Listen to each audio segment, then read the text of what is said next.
चलिए आज हम लोग शुरुआत करते हैं कि हमारा जो मटेरियल का लॉस होता है उसका ट्रीटमेंट कैसे करेंगे। तो यहाँ पर देखना है कि किस किस तरीके का हमारा लॉस होता है। यहाँ पर कारण क्या है? Loss of material during handling, जब हम मटेरियल को हैंडल करते हैं या उसको हम अपने पास रखे हुए होते हैं या प्रोसेस करते हैं, मतलब कोई चीज़ का प्रोडक्शन करते हैं, में अगर any of the following form, किसी भी फार्म में इनका लॉस हो सकता है। वो क्या हो सकते हैं? वेस्ट हो सकता है, स्क्रैप हो सकता है, डिफेक्टिव हो सकता है, स्पॉइलेज हो सकता है।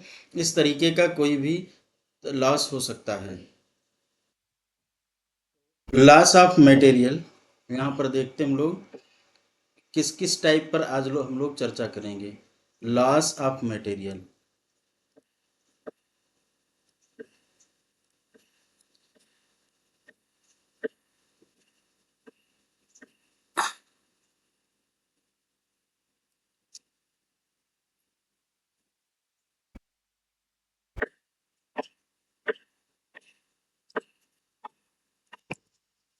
तो लॉस ऑफ मटेरियल हमारा वेस्ट के रूप में हो सकता है, स्क्रैप के रूप में हो सकता है, स्पॉइलेज के रूप में हो सकता है, डिफेक्टिव हो सकता है और एब्सोलेंस हो सकता है। ये जो भी हम लोग पढ़ रहे हैं ये यहाँ तो थियरी के रूप में पढ़ रहे हैं, लेकिन ये इतना इम्पोर्टेंट है कि मुझे तो लगता है कि ये मटेरियल कास्टिंग का सबसे इम्पोर्टेंट टॉपिक है, क्योंकि ये आगे हर जगहों पर यूज होगा, हर एक चैप्टर में इसका यूज होगा। कि वेस्ट है या स्क्रैप है, स्क्रैप को सेल किया तो हम कॉस्ट शीट में कहाँ दिखाएंगे, स्पॉइलेज है उसको, डिफेक्टिव है उस पर कुछ काम किया, या कोई मटेरियल obsolete हो गया टेक्नोलॉजी की वजह से, तो उसको कहाँ दिखाना है। इसलिए ये टॉपिक बहुत ही महत्वपूर्ण होने वाला है, और इसको अगर आप लोग ढंग से पढ़ेंगे तो आगे भी आपको ये मदद करेगा। तो इसलिए हम यही कहेंगे कि आप लोग इस टॉपिक को बहुत ही ध्यान से पढ़िए, इसको थियरी के रूप में मत छोड़ दीजिए। अगर आप छोड़ देंगे तो आगे के चैप्टर्स में काफ़ी समस्याएं आने वाली हैं। ठीक है, तो अब हम आगे बढ़ते हैं। ये क्या है? वेस्ट है। वेस्ट क्या होता है? The portion of raw material which is lost during the storage or production, जो हमने स्टोरेज किया या प्रोडक्शन के समय पर कुछ लॉस हो जाता है या डिस्कार्ड हो जाता है, इसको हम वेस्ट कहते हैं। जनरली वेस्ट है नो रिकवरेबल वैल्यू, मतलब जो वेस्ट होता है साधारणतः उसकी कोई रिकवरी वैल्यू नहीं होती, वो खराब ही हो गया। जैसे कोई चीज़ हम बना रहे हैं, उसमें मान लीजिए इवेपोरेशन होता है, पेट्रोल है, डीजल है, इवेपोरेशन हो जाता है तो ये हमारा वेस्ट हो जाता है। या कोई भी मान लीजिए लकड़ी है, उसको आरा मशीन चला करके काट रहे हैं तो उसमें जो बुरादा निकला मिट्टी में मिल गया तो वेस्ट है। अब वेस्ट जो है उसकी वजह से जो लॉस होता है वो दो तरीके से, मतलब दो ट्रीटमेंट है। एक तो नॉर्मल है, भाई मान लीजिए कि आप लकड़ी का काम कर रहे हैं तो कुछ ना कुछ वेस्ट तो होगा ही होगा। तो एक तो होता है नॉर्मल होता है और दूसरा एबनॉर्मल होता है।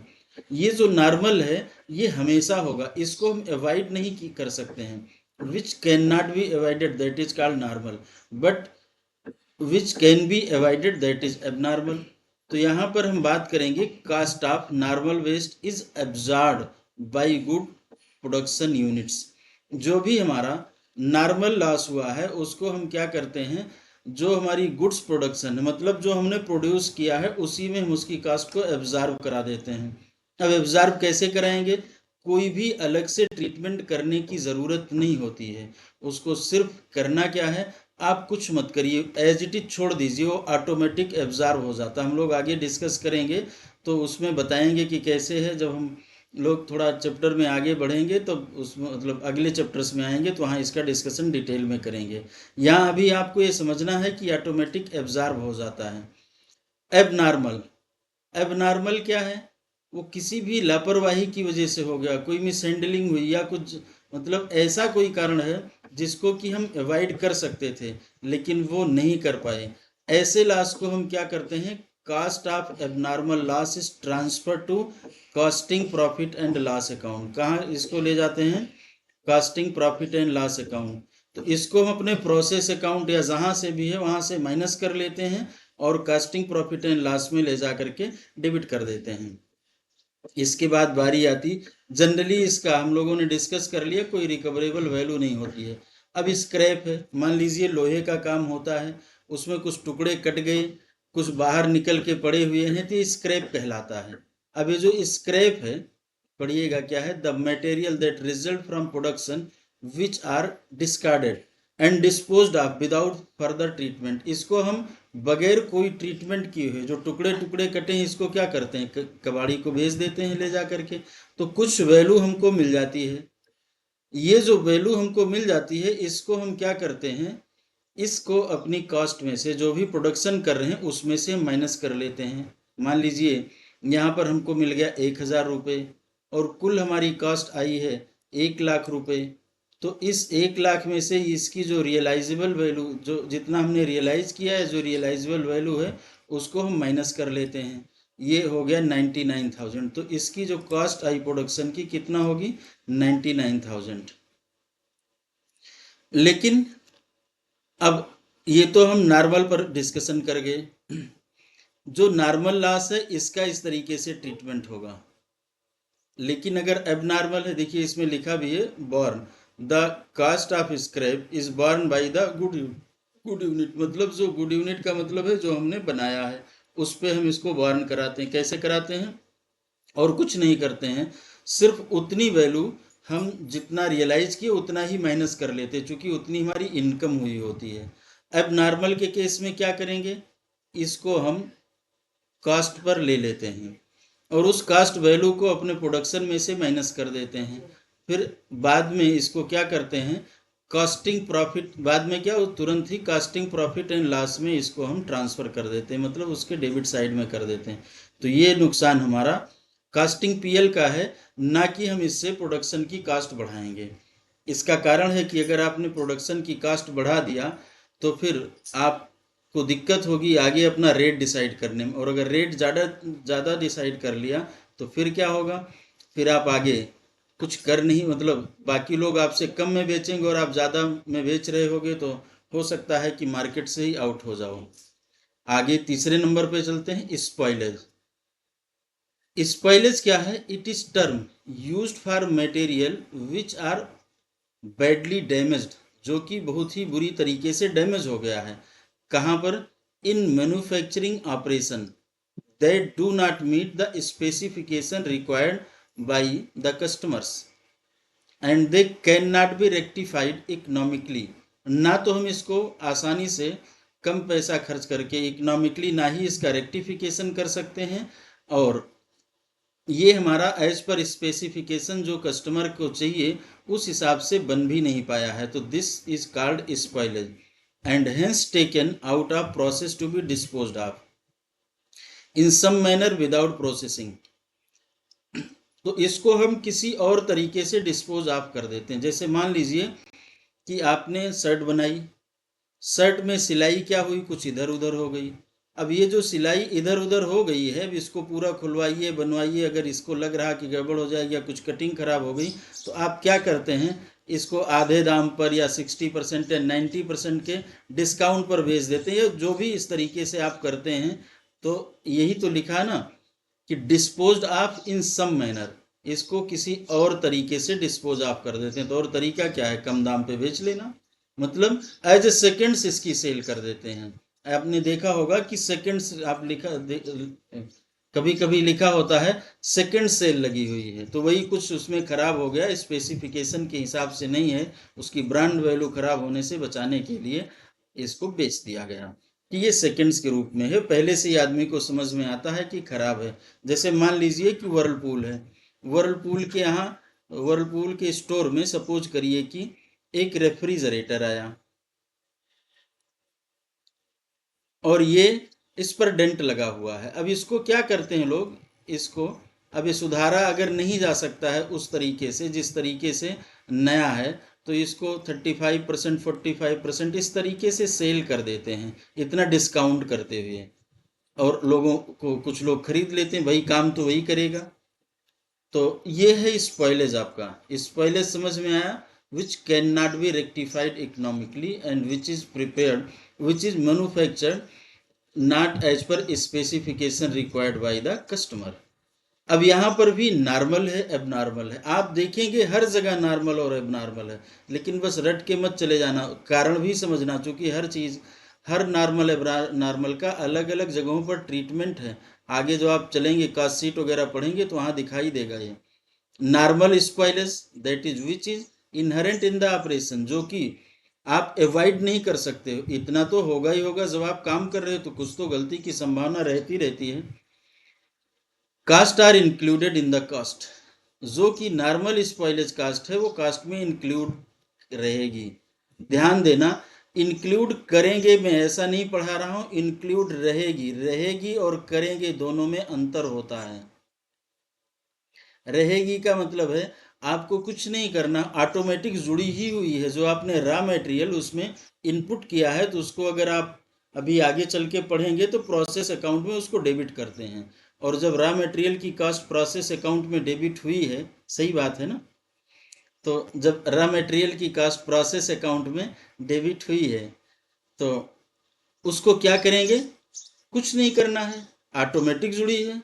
लेकिन अगर यही एबनॉर्मल है, अगर ये एबनॉर्मल है तो हम क्या करते हैं, इस एबनॉर्मल को यहाँ से बाहर निकाल लेते हैं और बाहर निकाल के कहाँ ले जाते हैं, कॉस्टिंग प्रॉफिट एंड लॉस में इसको ट्रांसफर कर देते हैं। ये देखिए लिखा हुआ, costing profit and loss account में ट्रांसफर कर देते हैं यहाँ। ठीक है, costing profit and loss account में इसको ट्रांसफर कर दिया जाता है। और अगर नॉर्मल है तो एज इट इज रहने देते हैं। अब आपने एक बात पढ़ी होगी, अगर आपको फाइनेंशियल अकाउंटिंग का पता है, तो आप जब ट्रेडिंग बनाते थे, यही काम ट्रेडिंग में भी करते थे। जब कोई कहीं पर इंश्योरेंस अकर्ड हो जाता था, लॉस हो जाती थी, तो वहाँ पर क्या करते थे, ट्रेडिंग से हम लॉस को मतलब माइनस करते थे और ला करके पीएल में वहाँ ऐड कर लेते थे और यहाँ ला करके पीएल में उसको डेबिट कर देते थे। अगर समझ में आ रहा है तो ठीक है, नहीं आएगा तो फिर बताइएगा। क्योंकि ये जो आपका लॉस का ट्रीटमेंट है, मुझे लगता है कि बहुत ही अच्छा और बहुत ही ज़बरदस्त ट्रीटमेंट होता है। इसको लोग थोड़ा मुश्किल मानते, लेकिन मुश्किल नहीं, आसान है, कुछ भी नहीं है। जैसे मान लीजिए कि आपका स्पॉइलेज 10 यूनिट एक्स्ट्रा आया, इस 10 यूनिट की जो कॉस्ट है उसको कुछ नहीं करना, यहाँ से माइनस कर लेना है और वहाँ पर जा कर के डेबिट कर देना है। मान लीजिए प्रोडक्शन अकाउंट में जुड़ा हुआ है, तो आप क्या करेंगे, प्रोडक्शन अकाउंट को क्रेडिट कर देंगे और कास्टिंग पीएल को डेबिट कर देंगे। जहाँ भी लगा हुआ है, या मैन्युफैक्चरिंग प्रोसेस में, वो प्रोसेस अकाउंट में है तो वहाँ से ना बाहर निकाल लेंगे। बाहर निकालने के लिए कॉस्ट को क्या करना है, क्रेडिट, और जहाँ ले जाना वहाँ पे पहुँचाने के लिए क्या करना है, डेबिट करना है। सीधी सी बात है। तो जो आप पहले अकाउंटिंग में पढ़े हो वही है। डिफेक्टिव, इसके बाद डिफेक्टिव है। अब यहाँ पर पढ़िएगा व्हाट इज अ डिफेक्टिव। ये टर्मिनोलॉजी जरूर पढ़ लेना, ये जो भी इंस्टीट्यूट ने लिखा मैंने उसी को एज इट इज ही लिखा है, थोड़ा बहुत चेंज किया बस। It signifies those unit are proportion of production which do not meet the quality standard. जो हमारा स्टैंडर्ड है, जो स्टैंडर्ड क्वालिटी है, उसको हम अचीव नहीं कर पा रहे हैं। Defective arise defectives arise due to substandard material, सब बैड सुपरविजन। ये क्यों अराइज होता है, मटेरियल सब स्टैंडर्ड यूज किया, सुपरविजन ठीक से नहीं हो रहा, काम इधर कर रहे हैं, देख उधर रहे हैं, वो क्या कहते हैं, फोरमैन साहब यहाँ दिखाई नहीं देते हैं। बैड प्लानिंग, प्लानिंग ही खराब कर लिया। पता चला कि कुछ बना रहे हैं और उसमें हमने जो शुरुआत में प्लानिंग किया वही खराब कर लिया। पुअर वर्कमैनशिप, या जो लोग काम करने वाले हैं उनको कुछ आता जाता नहीं है, तब भी खराब हो जाएगा।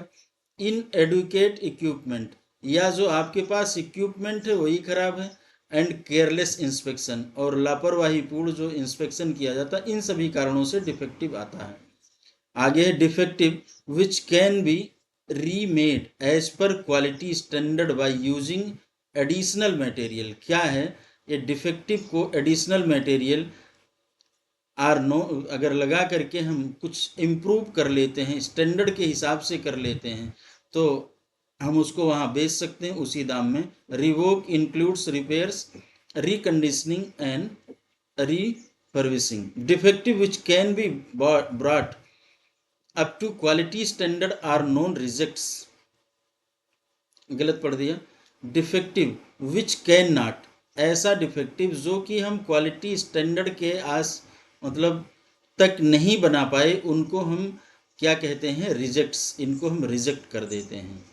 ठीक है, the reject may either be disposed of or recycled, या तो इनको हम किसी अन्य तरीके से डिस्पोज ऑफ कर लेंगे या इनको रिसाइकिल कर देंगे प्रोडक्शन प्रोसेस में दोबारा।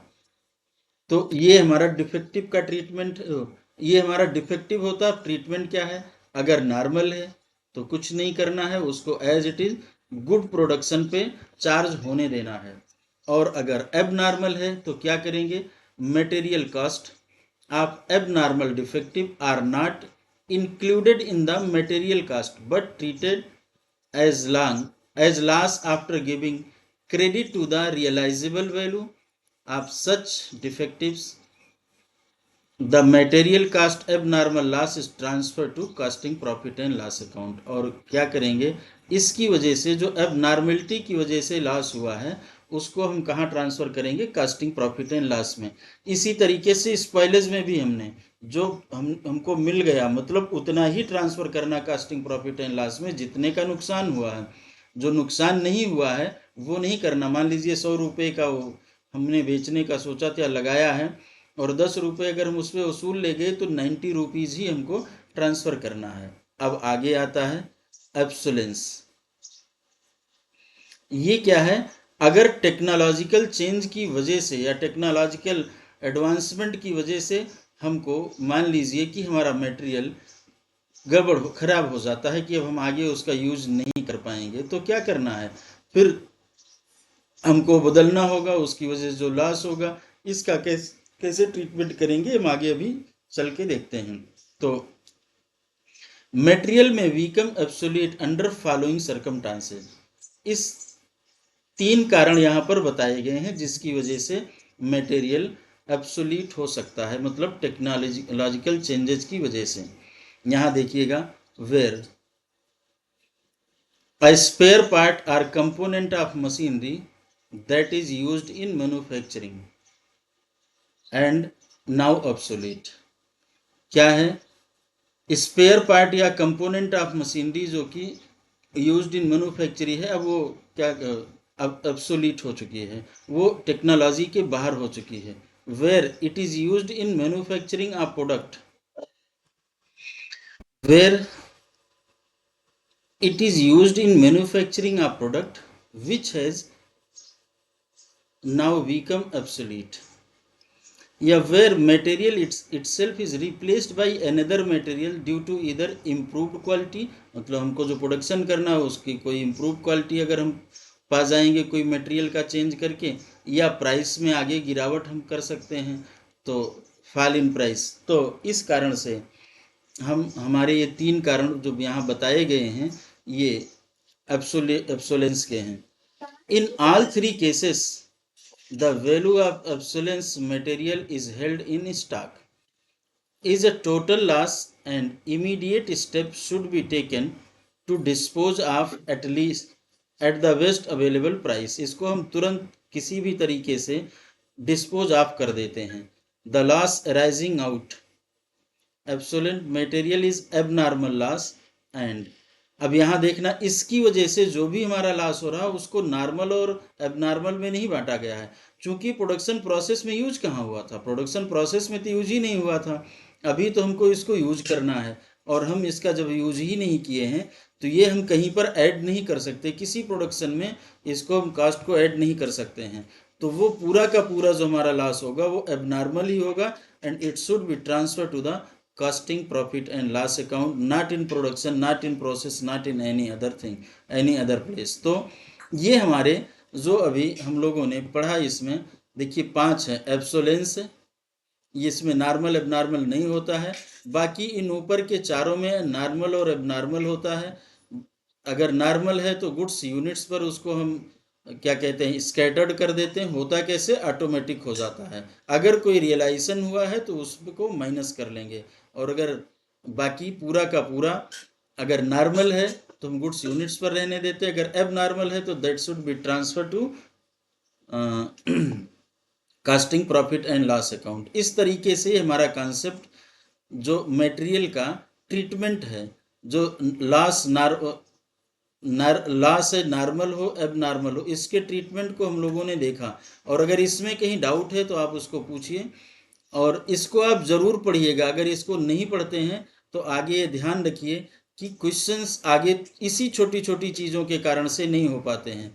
तो मटेरियल, एम्प्लॉय एंड ओवरहेड, जब तक ये तीन आपको नहीं आते हैं तब तक आपको आगे के चैप्टर्स में बहुत ही दिक्कतें होंगी। इसलिए इसको बहुत ही ढंग से पढ़ना है, ठीक। और अब आप देखिए, इसको पढ़िए, और फिर हम लोग मिलते हैं अगली क्लास में अगले नए कॉन्सेप्ट के साथ में।